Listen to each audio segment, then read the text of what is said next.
Halo teman-teman semua, di video kali ini kita akan membahas materi Bahasa Indonesia kelas 10 tentang teks biografi.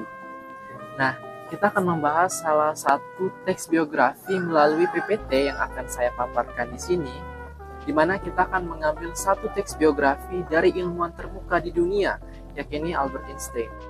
Serta kita juga akan menganalisis struktur teks dari biografi dan keteladanan dari tokoh Albert Einstein, lalu menganalisis ide pokok dan ide penjelasan, serta mencari kata serapan pada teks biografi tersebut. So, tanpa berlama-lama, kita langsung masuk saja ke biografi Albert Einstein. Oke, sekarang kita masuk pada dalam PPT-nya. Di sini kita bisa lihat, pada slide pertama ini kita akan membahas siapakah dia. Nah, Albert Einstein adalah salah satu tokoh terbesar dalam sejarah ilmu pengetahuan. Lahir pada 14 Maret 1879 di Ulm, Jerman. Einstein menonjol sebagai fisikawan teoritis dengan pemikiran yang revolusioner. Meskipun masa kecilnya diwarnai dengan kesulitan di lingkungan sekolah formal, dia memancarkan bakat istimewanya dalam matematika dan fisika sejak usia dini. Di Zurich, Einstein mulai mengejar pendidikan formalnya di Swiss Federal Institute of Technology pada tahun 1895. Disinilah ia merintis perjalanan akademisnya menunjukkan kecemerlangan dalam pemahaman teori fisika dan matematika. Keunikan Einstein tidak hanya terletak pada kecerdasan di dunia ilmu pengetahuan, tetapi juga pada kemampuannya untuk melihat dunia dari berbagai perspektif yang berbeda. Pendekatan kreatifnya terhadap pemecahan masalah fisika mengantarnya pada pengembangan teori relativitasnya yang mengubah paradigma fisika klasik dengan memperkenalkan konsep ruang waktu yang terkait dengan gravitasi. Teorinya memperluas pemahaman kita tentang alam semesta. Lalu pada slide kedua ini ada masa muda dan pendidikan. Meskipun mengalami hambatan di lingkungan pendidikan formal, Einstein menunjukkan kecerdasan yang luar biasa sejak usia muda. Bakatnya dalam matematika dan fisika mulai terpancar, mengisyaratkan potensi besar yang dimilikinya. Tahun 1895 menjadi tahun yang krusial dalam perjalanan Einstein ketika ia diterima di Swiss Federal Institute of Technology di Zurich. Disinilah ia mulai perjalanan akademisnya yang luar biasa. Terlepas dari kesulitan yang mungkin dihadapi di masa lalu, Einstein menemukan tempat di dunia akademis yang memungkinkannya untuk mengejar minatnya secara lebih intensif. Pendidikannya di institut ini menjadi landasan bagi pengembangan teori dan pemikirannya yang inovatif. Selama masa ini, Albert Einstein tidak hanya mengasah kecerdasannya dalam teori fisika, tetapi juga menunjukkan dedikasi dan semangat belajar yang tak tergoyahkan. Keingintahuannya yang mendalam terhadap fenomena alam semesta menjadi landasan bagi pencarian pengetahuan yang lebih tinggi, dengan merinci masa muda dan pendidikan Einstein. Oke, next slide 3, teori relativitas. Setelah menyelesaikan pendidikannya, Einstein tidak hanya melihat ilmu pengetahuan sebagai serangkaian fakta, tetapi sebagai suatu konstruksi teoritis yang mampu merinci cara alam semesta bekerja.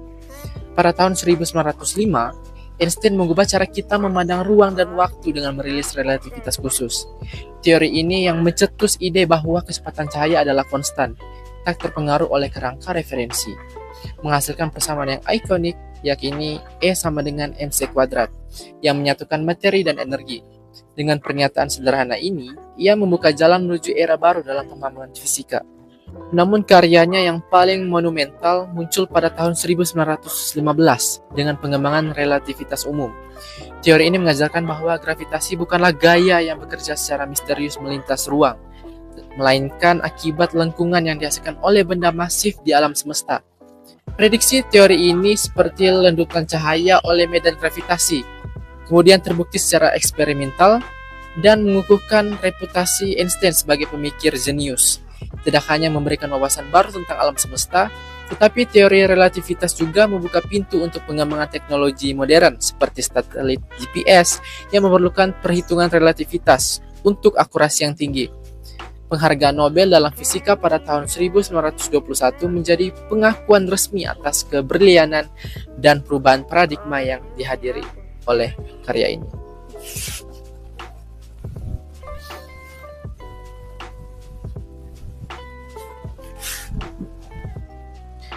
Oke, selanjutnya slide 4, yakni aktivisme dan penghargaan. Tak hanya berkutat di dalam dunia ilmu pengetahuan, tetapi juga mencurahkan energinya untuk aktivisme dan kepemimpinan moral.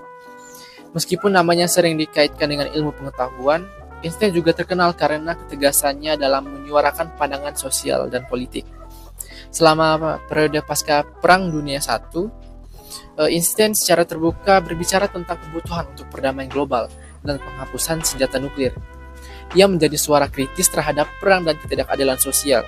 Keterlibatannya dalam gerakan hak asasi manusia dan penentangan terhadap diskriminasi rasial membuktikan bahwa Einstein melihat tanggung jawabnya sebagai seorang ilmuwan dan tokoh masyarakat. Meskipun terkadang kontroversial, tekad Einstein untuk menggunakan keahliannya demi kemanusiaan membuatnya dianugerahi berbagai penghargaan dan kehormatan, termasuk medali perdamaian Nobel pada tahun 1929. Oke, sekarang kita masuk pada slide yang terakhir, warisan dan pengaruh. Beliau meninggal pada tahun 1955. Kontribusinya terus hidup melalui dampak yang terhitung pada dunia ilmu pengetahuan dan masyarakat secara umum. Dalam ilmu pengetahuan, konsep-konsepnya dalam teori relativitas tetap menjadi landasan bagi penelitian di bidang fisika ilmu modern. Pemahaman baru tentang hubungan antara energi, materi, ruang, dan waktu yang diperkenalkan oleh Einstein terus memberikan inspirasi bagi para ilmuwan untuk menjelajahi misteri alam semesta. Selain itu, kepribadian unik dan pandangan hidupnya juga memberikan dampak di luar batas-batas akademis. Einstein menjadi simbol keberanian untuk berbicara, berdiri untuk keadilan, dan menantang norma sosial. Warisan aktivismenya melalui perjuangan hak asasi manusia dan perdamaian memberikan inspirasi bagi generasi berikutnya. Dengan merenung pada warisan ini, kita menyadari bahwa Albert Einstein bukan hanya seorang ilmuwan besar, tetapi juga seorang pemikir dan pemimpin moral yang telah memberikan kontribusi besar bagi perkembangan pengetahuan dan perubahan positif dalam masyarakat. Oke, itu tadi 5 slide tentang biografi dari Albert Einstein. Nah, sekarang kita masuk pada analisis struktur teks biografi tadi dan keteladanan tokoh. Oke, pada struktur teks biografi dari kelima slide tersebut memiliki alur kronologis kehidupan Albert Einstein. Dimulai dari pendahuluan tentang latar belakang dan bakat alaminya pada slide pertama, lalu mengeksplorasi masa muda dan pendidikan pada slide kedua tadi, melanjutkan dengan kontribusi ilmiahnya melalui teori relativitas slide 3 tadi, menjelaskan sisi aktivisme dan penghargaan yang diterimanya pada slide 4, dan akhirnya merangkum warisan serta pengaruhnya pada slide terakhir atau slide kelima. Lalu, keteladanan tokoh Einstein. Nah, keteladanan tokoh Einstein dapat ditemukan dalam dedikasinya terhadap pengetahuan, ketekunan untuk mengejar minatnya, serta keberanian untuk bersuara dalam isu-isu sosial dan politik. Perjuangan beliau untuk perdamaian, hak asasi manusia, dan keadilan sosial menunjukkan tanggung jawab moral sebagai seorang ilmuwan yang terbuka. Oke, selanjutnya kita akan menganalisis ide pokok dan ide penjelasan. Pada slide pertama, ide pokoknya adalah pengenalan Albert Einstein dan latar belakangnya. Dengan ide penjelasan berfokus pada bakat alaminya dalam matematika dan fisika sejak dini. Lalu slide kedua, ide pokoknya mencakup masa muda dan pendidikan Einstein dengan ide penjelasan yang menyoroti semangat belajar mandirinya serta ketekunannya dalam mengejar minatnya. Lalu slide yang ketiga, ide pokoknya adalah teori relativitas dengan ide penjelasan yang menjelaskan pengembangan teori tersebut mulai dari relativitas khusus hingga relativitas umum. Lalu pada slide keempat, ide pokoknya mencakup aktivisme dan penghargaan Einstein dengan ide penjelasan yang menggambarkan peran dan pandangan Einstein terhadap isu-isu sosial dan politik. Lalu slide yang terakhir atau slide kelima, ide pokoknya adalah warisan dan pengaruh Einstein dengan ide penjelasan yang menjanjikan dampaknya dalam ilmu pengetahuan dan kontribusinya terhadap hak asasi manusia, perdamaian, dan keadilan. Nah, kita akhirnya masuk di segmen yang terakhir, yakni mencari kata serapan pada teks biografi tersebut. Umumnya kata serapan dibagi atas 3, yakni adopsi, adaptasi, dan terjemahan. Oke, kita masuk saja ke slide yang pertama. Nah, yang pertama itu ada kata serapan dari fisikawan yang berasal dari bahasa Inggris, yakni fisik. Kata ini diadaptasi dari bahasa Inggris dan merujuk pada profesi ilmuwan dalam bidang fisika. Lalu kata serapan yang kedua ada revolusioner, asal bahasa dari bahasa Inggris atau revolutionary. Istilah ini diadopsi dari bahasa Inggris dan digunakan untuk menggambarkan perubahan besar atau revolusi yang diakibatkan oleh teori-teori Einstein tadi. Lalu kata serapan yang ketiga ada matematika, asal bahasanya dari bahasa Yunani. Kata ini diadopsi dari bahasa Yunani dan merujuk pada ilmu matematika yang merupakan salah satu keahlian utama Einstein. Oke, pada slide kedua, yang pertama itu ada kata serapan modern. Asal bahasanya dari bahasa Latin yaitu modernus. Kata ini diadaptasi dari bahasa Latin dan digunakan untuk merujuk pada suatu yang terkini atau kontemporer, seperti aplikasi teori relativitas dalam ilmu pengetahuan modern. Lalu kata serapan yang kedua ada inspirasi. Asal bahasanya dari bahasa Latin yaitu inspiratio. Kata ini diadaptasi dari bahasa Latin dan digunakan untuk menyatakan pengaruh positif atau dorongan yang diberikan oleh Einstein kepada generasi berikutnya. Oke, selanjutnya slide 3. Yang pertama ada kata serapan dari konsep. Asal bahasanya dari Yunani yaitu konos. Kata ini diadaptasi dari bahasa Yunani dan digunakan untuk merujuk pada ide atau gagasan yang relevan dengan perkembangan konsep dalam teori relativitas. Lalu kata serapan yang kedua ada eksplorasi. Nah, asal bahasanya dari bahasa Latin yaitu exploratio.